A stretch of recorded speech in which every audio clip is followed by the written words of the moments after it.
ubwo Imana yansuraga yarambwiye kubyerekeranye n'aya matura abantu muri gutura ko ntaho biri kwandikwa. Icyacumi ngo ntaho cyandikwa n'amaturo. Wenda noneho nimushake mu ndangize rwose mu ntera amabuye nitabye Imana byararangiye nitwa Riziki Chantal. Yambwiye ngo umunsi wo gutura igihe ni Kigali zabibabwira. Uwiteka azabibamenyesha. Iki si igihe cyo gutura ngo nimufashe abakene, amaturo yanyu nimuyashyira abakene, nimufashe abababaye, nimufashe abari mu kaga, ngo nimwishakire imirimo igiye kubarengera imbere ikabatambutsa kuri Yorodani. Ngo imirimo igiye kubavugira ahubwo gusenga bigiye kubananira, gusenga ntimubishobore kubera agakonje disi grande vacances mugiye kwinjiramo. Nuko Imana yabimbwiye. Remye ijuru n'isi, Umwami w'abami, we wicaye ahirengeye aheraho mu ijuru, imbere ya byose ndagushimiye ko ari wewe Imana yera, Imana y'urukundo n'imbabazi, Imana tutabona uko tuvuga ubugwaneza bwawe. Ni wewe wicaye hejuru y'abakerubi n'abaserafi, ni wowe ufashe inyenyeri ndwi mu kiganza cyawe, ni wowe uzacira imanza abazima n'abapfuye. Ndagushimye uwera ko ari we wampamagaye ugendereye kugira ngo Mwami ukize imitima ya benshi, abantu be kuzarimbuka. Washimye ko mbagasambi ngo wikandagirireho. Ni Riziki ugaragara nk'ugayitse mu maso yawe, wa munyorogoto ugaragara nk'urunyo mu maso yawe wera. Nkugirireho umugisha Mwami w'abami, undinde kuvuga ijambo ryazanjyana mu muriro mu rubanza, ume kuvuga amagambo aguturutseho gusa. Mpimpanda wivugire, kuko rero washimye ko nza kuvuga, mvuga ibyo washimye gusa. Nicyo meje ni Satani n'abadayimoni cyashya imyuka mibi. Ndasenze ngo Mwami imbaraga zose n'imigambi ya Satani bikurweho, abazumva ubutumwa buzagira icyo buhindura mu mitima yabo, bose bazakumenye kandi ni ukuri, kuko turi mu bihe bya nyuma. Ubashe kurokora ubugingo bwa benshi bwe kuzarimbuka. Urakoze Kristo kuri kumwe natwe. Ndagushimiye aho wicaye mu ijuru ko Mwami Imana hari icyo ukoze kuri ubu butumwa ko rero ugiye kubuherekeza. Mbisabye Data wera mu ijuru mu izina ry'Umwami wacu Yesu Kristo, amen. Muraho yemwe, ngiye kubaganiriza ijambo ry'Imana umwuka w'Imana yampaye kubagezaho abatuye isi. Ariko ndabanza mere kwa ahangaha muri Yesaya igice cya 24 umurongo wa 4 kugeza kwa 6. Hari ijambo rivuga ngo igihugu kirarira kandi kibaye umuhonge, isi citse intege ibaye umuhonge, abanyakiro b'isi bacitse intege, kandi isi ihumanijwe n'abaturage bayo, kuko bisha amategeko bagahindura ibyategetswe, bakica isezerano ridakuka. Nicyo gitumye umuvumo utsemba isi n'abayibamo bagatsindwa n'urubanza. Nicyo gitumye abaturage b'isi batwikwa hagasigara bake. Amen. Ijambo riravuze ngo igihugu kirarira kandi kibaye umuhonge. Iri ni ijambo Imana yampaye ngo ndiganiriza abantu, kandi koko igihugu kiri kurira, nta utari kurira. Niba abantu bari kwiga bakabona lisansi nta kazi, umuntu wicaye w'umushomeri udafite ubuzima ntakunda atararira. Abahinzi bari kurira, barahinga, kera abantu barahingaga imyaka ikera itagombereye imiti. None tugeze mu rwego ari ibirayi ni imiti, imyanya byose n'ibigori n'isina ziri kurwara. Igihugu kirarira, ibintu byose biri kurira. Imana yansuye imbwira yuko n'inka mu biraro ziri kurira, kuko zitakirisha ubwatsi zabonaga nk'uko zarishaga kera. Ubu nta kitarira. Nyanumva abakobwa bari kurira ngo babuze abagabo, abasore bari kwiyahura bashaka abakecuru, wenda avuga ati musange mu kazi afite kubera ko nta bushobozi bwo kubaka. Ubu nta utababaye, buri wese ari kurira mu rwe ruhande. Mbona n'abacuruzi b'abakira bahangayitse, abakomeye amadeni amakredi ya banke, buri wese ari kurira mu rwe ruhande. Ngo igihugu kirarira kibaye umuhonge, kirahonze. Isi citse intege ibaye umuhonge. Ese niki gitumye isi cika intege? Nibyo tugiye kurebera hamwe. Ikabihonze ngo abanyakiro b'isi barashobewe, birabacanze. Icyambere Imana irabisobanuye muri iri jambo, iravuze ngo isi yahumanijwe, isi humanijwe n'abaturage bayo. igitumye igihugu kirira isi gacika intege, isi humanijwe n'abaturage bayo. Bene data, nitwe twizaniye akaga mu isi, nta nundi, nitwe tuzanye ibyago n'amakuba. Ibi birwara muri kureba, iki cyorezo kiri kuza ngo ni coronavirus, kiri kuza kigahagarika indege mu birere, si cyo cyonyine. Imana yambwiye ngo biracyaza, yewe n'ubushita buraza, n'ibishyute biraza, za mugiga zigiye kuza, biracyaza. Ibi ngibi muri guhana amacesi ku maboko, ubushita buraje ku maboko, ndebe uko musuhuzanya. Yemwe isi icitse intege, ibaye umuhonge. Imana yarambwiye ngo ubwo ngo iyo mwita indwara amazina, ngo impamvu muri kwita indwara amazina muracyaziharaye, ngo hazaza izindi agiye kuza ibyorezo inyuma, ku buryo muzabura amazina, umuntu akajya avuga ngo hadutse icyorezo kiri kwica gutya na gutya, ariko nta zina gifite. Kubera iki? Niba twari tugeze ku rwego rwo kubona ku ma YouTube, aya ma social media natwe turi gukoreraho, ukareba ukajya kubona ukabona umugabo bamusezeranije n'imbwa. Isi yahumanijwe n'abaturage bayo, ukumva abagabo basezeranye ubutinganyi. Icyaha cyarimbuje Sodomu na Gomora kera mu itangiro, kikamanura ibishyindu by'umuriro. Bene data, bikaba biri ahantu hose babishyigikiye ndetse babyemera ko ubutinganyi bubaho. Ni gute isi itaracika intege? Mwigeze mubona ihene zitingana? Murabona intama iri kwegera y'isekurume yegera iyindi ntama y'isekurume? Niba inyamaswa zikicyubahiriza iby'Imana yaremye, zikagendera muri kondisiyo y'Imana, abantu tukaba turushwa gukiranuka n'inyamaswa, ni gute isi itaracika intege? Akaga kakaza mu isi. Umukobwa agasama inda akayikuramo, umwana akazijugunya muri wese. Umugore n'umugabo basama bakayikuramo, bagatsindagira muri tuwarete ngo basamye batabishaka. Dogiteri akabashyigikira, akabahereza imiti, ngo ni amafaranga uduhumbi tungahe, tugatuma ajya kwishyiraho amaraso y'abazirane. Isi icitse intege. Harya ubwo butaka buri kumenwaho ayo maraso, ayo mapuridanse ari kujanyagizwa ku butaka, harya ubwo butaka burongera kwera gute? Buragaragaza umwero wabwo gute? Isi icitse intege, ibaye umuhonge. Niba tugeze ku rwego ababishopu, abashumba bari guta abagore bashatse bagasambanira mu mabiro, kubaje babasanga, ni gute isi itaracika intege? Uretse ko abo si abashumba ni amabandi, wenda ni ukuri muzanyange n'ubundi ntimwankundaga, ariko ndababwiza uko ayo ni amabandi, ni amasarigoma. Nta mushumba muzima, umuntu uyoboye itorero uhangara agasambanya umugore w'undi mugabo. Ni gute isi itaracika intege, ahubwo bakirukanga ku mafaranga? Ibaye umuhonge, irahonze. Ukiga bikugoye, amanota uri kuyasengera, ejo Imana ikaguha akazi keza. Byaba na ngombwa yareba kunasenga, ikavuga ati nimushyira no mu bucamanza, azakiranura abanyantege, azita ku mfubyi, ntabwo azazirenganya, azamenya abapfakazi, azamenya indushyi, ugatangira ukakira ruswa. Ni gute isi itaracika intege? Byibuze urakabikora uri umupagani n'umuntu wamenye Imana. Aho usengera hose n'ibindeba, kuko ku munsi w'urubanza ntabwo Imana izakubaza idini wasengeragamo. Isi icitse intege, ibaye umuhonge. Abanyacyuro b'isi barashobewe, birabacanze. Barakora iki ku byaha biri gutumuka? Ubusambanyi, jya kumva nkumva ngo iyo za Amerika n'ahandi, hano iwacu i Rwanda iterambere ryaraje, abagore uko n'abagenda bambaye ubusa banitse amatako, ku buryo umuntu ajya kwicara kuri moto na suvetoma yambaye bakayibona ari umubyeyi. Hahandi ubona umukecuru hano muri uyu mujyi njya mbona byinshi, yambaye urukweto, akajipo kamini hejuru y'amavi, imitsi irimo haboshye mu ntege wagira ngo ni insinga z'amashanyarazi. Ari umukecuru ushaje adashobora kwiyubaha ngo amenye ko afite abuzukuru. Ni gute ayo mahano abantu bari gukora? Isi itaracika intege, ibaye umuhonge. Igihugu kirarira koko, usanga umugore n'umugabo baradevorushije, ari umugabo akabaragiye, abana bakajya gutabwa kwa nyirakuru, cyangwa se abana bakomongana bafite se na nyina, byitwa ngo barasezeranye mu nsengero za Gikristo. Isi icitse intege, ibaye umuhonge.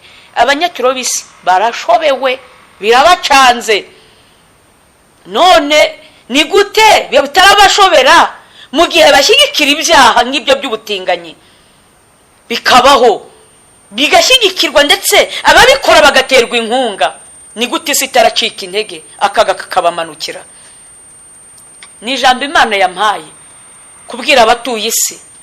Ni gute isi itaracika intege dutunze amabandi y'abahanuzi?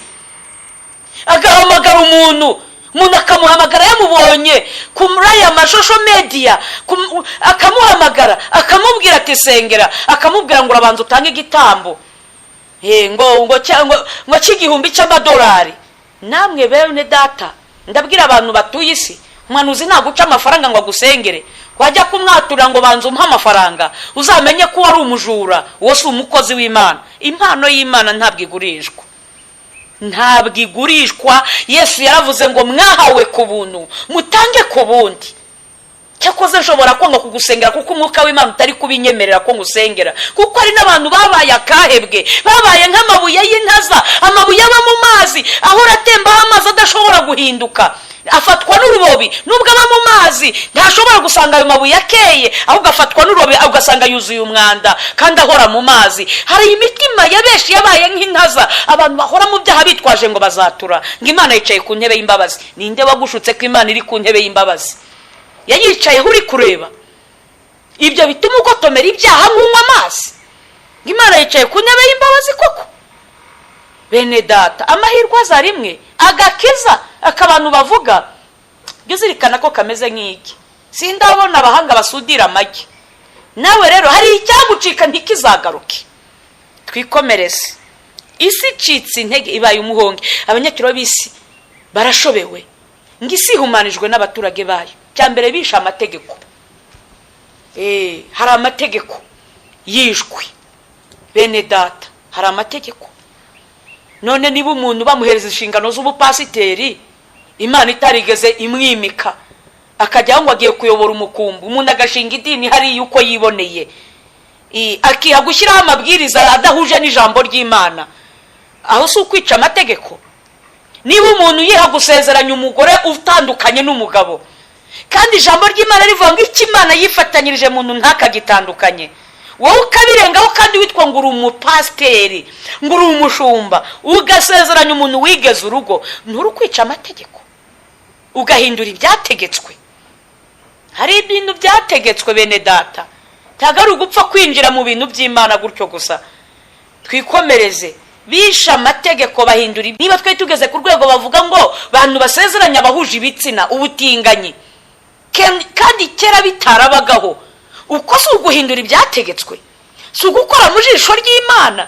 Niba umukobwa ari kwiyemeza kuba indaya akagera aho asambana n'imbwa cyangwa umugore, uwo si ahinduye ibyategetswe. Bene data, isi humanijwe n'abaturage bayo kuko bisha amategeko. Biteye isoni n'agahinda kuba barokore mbere twarabizerwa abakristo, umuntu bakamushyira kuri kese ya banke bavuga ati ubwo ari umurokore ntashobora kurya n'igiceri cy'atanu. Ariko iyi minsi ya none ntiyagikora ijambo ngo nuko yabatijwe, ni umukirisitu nashaka yaratijwe kwa padiri, ubu ntawe ukugirira icyizere keretse abantu bakuzi bavuga ati dusanzwe tuzi ko ari inyangamugayo, ariko ubu nta cyizere kikibaho kucyitwa umuntu. Isi icitse intege ibaye umuhongi. Abanyakiro b'isi barashobewe, birabacanze, simanijwe n'abaturage bayo kuko bisha amategeko bagahindura ibyategetswe.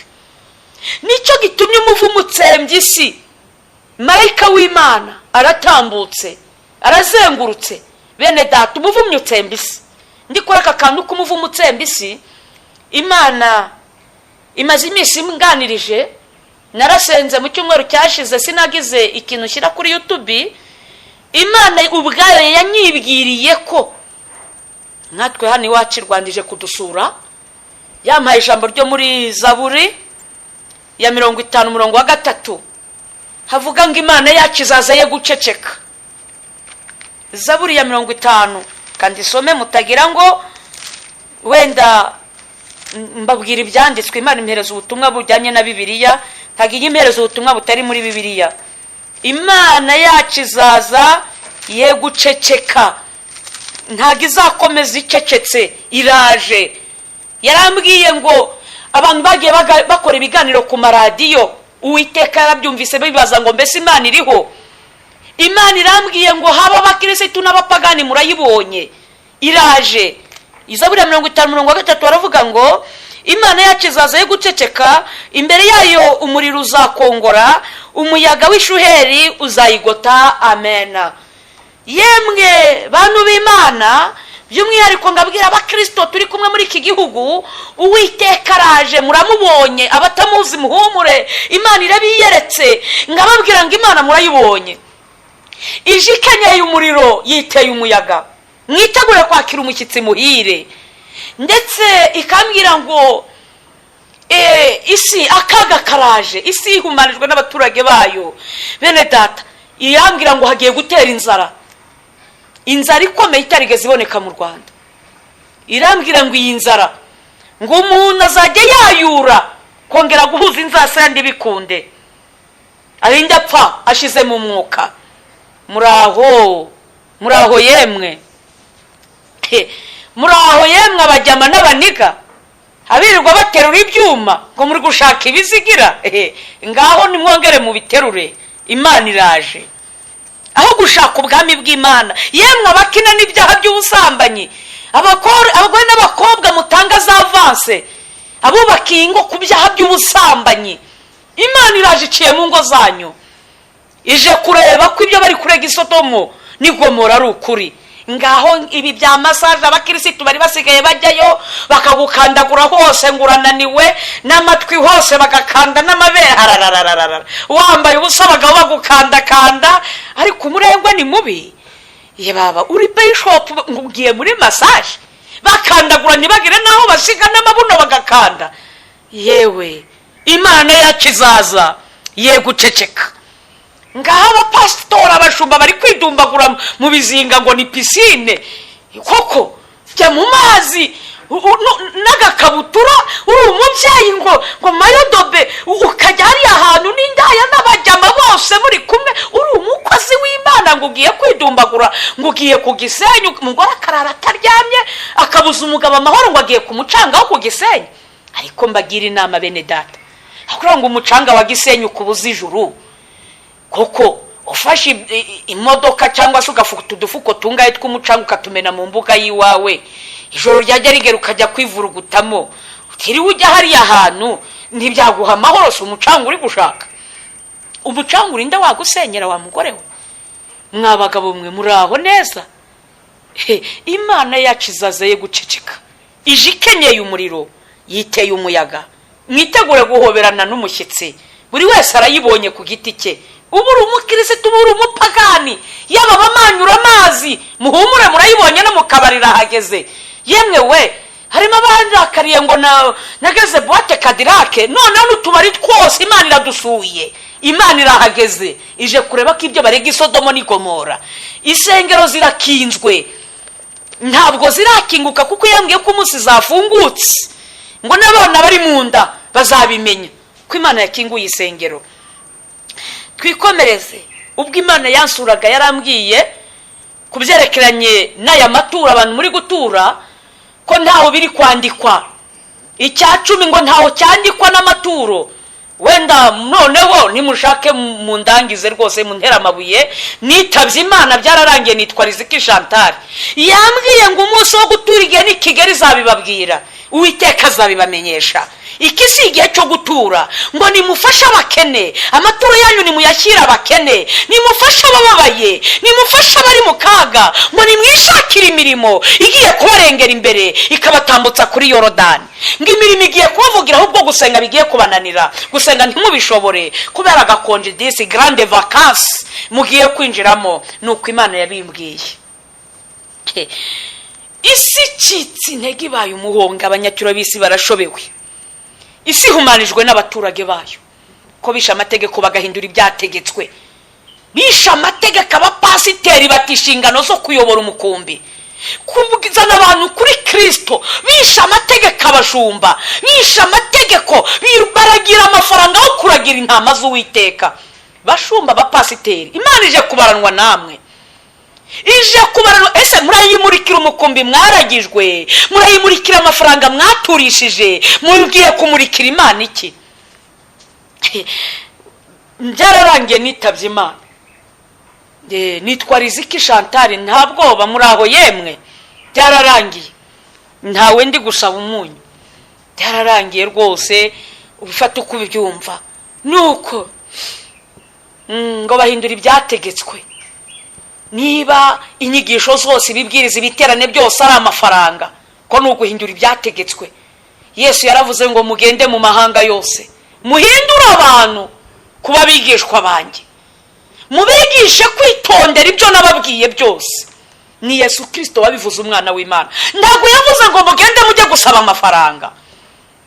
Bene data, nshuti z'umusaraba, amafaranga abonetse ni byiza, atabonetse kandi dukomeje inzira ijya mu ijuru. Mwumvishe Petero asaba icya 10 kangahe? Wabanye na Yesu.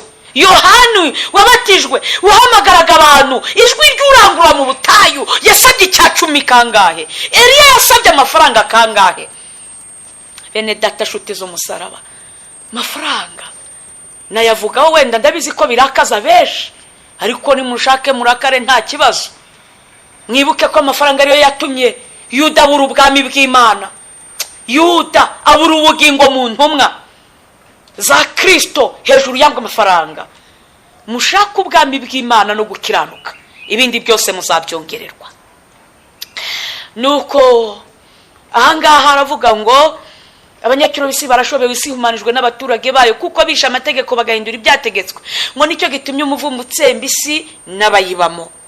Umuvumo utsembye isi n'abayibamo, abaturage b'isi bagatsindwa n'urubanza. Abeshi nta jambo mufite ryo kwireguza. Mwibuke ibyaha bamwe mwakoze muri abaririmbyi, inzangano ni zose n'ubusambanyi, mu badiyakoni, mu byibuke amarozi mu itorero. Niyo mpamvu urubanza rurutinza abantu. Mwibuke abanyabugugu, mutigeze mufasha abababaye, imfubyi mukazirengagiza, abana bakangara. Yemwe we, abantu batsinzwe n'urubanza, mutsinzwe n'urubanza. Mwibuke abisha amakwe y'abandi, nukuri mutsinzwe n'urubanza. Nicyo gitumye bamwe batwikwa hagasigara bake. Niba ari ikintu mwibuke mu itangiriro 10 igice cya 6 umurongo wa 6 ngo nuko Uwiteka yicuza icyatumye arema abantu. Bene data, turi mu gihe Imana iri kureba icyitwa umwana w'umuntu. Yareba abana b'abasore abeshi bigiza abajyama, nuko kandi ari abakristo, sanga yateretse ubwanwa ngaruhaya, gutyo ngaho rambarira pantaro ihepfo y'ikibuno, ingoma pocket, abandi ni mu macupa. Yemwe we, nuko nicyo gitumye bamwe batwika. Abakobwa turi kwambara ubusa, beshi turi kwiyandarika. Nicyo gitumye bamwe batwikwa hagasigara bake. Ngahaba urukore beshi bari kudefiriza, reka data ngo bazongera bakizwe. Yewe uzi igihe umaze. Bamwe bari kunywa za primusi, bamwe bari kunywa yewe we amakanyanga, inzoga zikomeye ngo bazongera bihane. Ndababwiza ukuri, uzi igihe umaze, ariko ntuzi imisi usigaje ku isi. Icyakubera cyiza waba uri muri Amerika, ukaba waragezeyo ukihindura ukundi kuntu, ugashyiraho amadrede ngo uri rastamene. Ye baba we, uri umuntu w'umugabo, ukagera ugata umugore wawe n'abana ukabihakana, ngo urabizi ko Imana yicaye ku ntebe y'imbabazi. Wageze iyo ngiyo mu Burayi wigira ukundi kuntu. Bene data, isi icitse intege, yisha amategeko. Abeshi mdereka data, Imana mwayikuye mu rusengero. Isengero ngiyo zo mu mahanga i Burayi zabaye z'abakanishi, ziri gukorerwamo ibintu bidasanzwe, zarakinzwe. Hari gukorerwamo ibigirwamana za Buda, hariya za Amerika, ibindi hose na hano muri Afurika. Ngaho bamwe bari kuramya, bari kwinjira muri eliminata, abakozi ba Satani, ibigirwamana byose. Mwaka kantu bari kuvuga ngo microchip bagiye gushyira mu bantu ngo akababera urukingo. Ndabarahiye Uwiteka, mugiye kubona ukuntu abantu bapfa kandi byitwa ngo barakingiwe. Dore intumbi nyinshi ku misozi, dore intumbi nyinshi. Uwiteka niko ari kumbwira. Nukuri Imana ya Isiraheli iri kumbwira ngo intumbi nyinshi. Bantu muri kuva naho bashyiramo icyo kimenyetso, nikareba buzi ibyorezo, nikareba buzi inkota y'Uwiteka, umurimo uzaranga banyuremo. Nuko umwami wanjye ari kumbwira ngo mbabwire ngo nicyo kitumye bamwe batwikwa hagasigara bake. Shaka ubwami bw'Imana bigishoboka, mushaka Uwiteka bigishoboka kwabonwa, ni mu mwambaza kiri bugufi. ngabwira abantu bose basengaga babitaye igisaha basinziriye, ngo nukuri urubanza ko rukujeho urabigenza ute? Batsinzwe n'urubanza, niko ijambo ryavuze.